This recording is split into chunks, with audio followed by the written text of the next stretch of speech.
আজকে ছিল শিবরাত্রি, আর আজকের দিনটা আমার কাছে খুব প্রিয় একটা দিন। তাই জন্য সকাল সকাল ঘুম থেকে উঠে স্নান করে ফ্রেশ হয়ে ভোলানাথের জন্য যা যা নেওয়ার সবকিছু জোগাড় করে নিয়েছিলাম। আর এদিকে আমার ঘরে পুজো দেওয়া হয়ে গিয়েছিল। ঘরের পুজো দিয়ে আমি আস্তে আস্তে সবকিছু জোগাড় করে নিয়ে বেরিয়ে গিয়েছিলাম পুজো দিতে। আর আজকে বাবার অফিসে মামনি, মাম্পু, বাবা সবাই মিলে গিয়েছিল, যার জন্য কেউই ছিল না আজকে আমার সাথে যাওয়ার জন্য। তাই আমি একাই চলে গিয়েছিলাম। আর মন্দিরটা যেহেতু আমাদের সোসাইটির মধ্যেই রয়েছে, তাই জন্য কোনো রকম অসুবিধাই হয় না।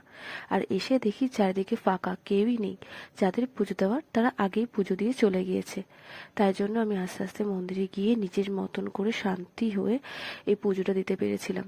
আর জানো তো, এই ভোলানাথটা এত সুন্দর, এত ভালো লাগে পুজো দিতে।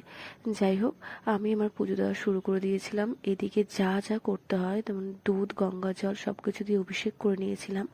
আর আমার তো তোমরা জানোই ভোলানাথ খুবই প্রিয়। ভোলা বাবার কাছে আসলে আমার মন শান্ত হয়ে যায়, যার জন্য আমি নিষ্ঠা ভরে ভোলানাথকে পুজো দিয়েছিলাম।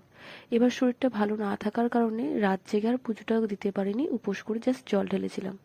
ঘরে এসে নিরামিষ রান্না করব, তাই জন্য এদিকে খিচুড়িও বসিয়ে দিয়েছিলাম। খিচুড়ি, বেগুন ভাজা এইসবই ছিল আমাদের মেনু। আর এদিকে আমরা খেতেও বসে পড়েছি দুপুরবেলা। তোমরা জানিও ভিডিওটা কেমন লাগলো।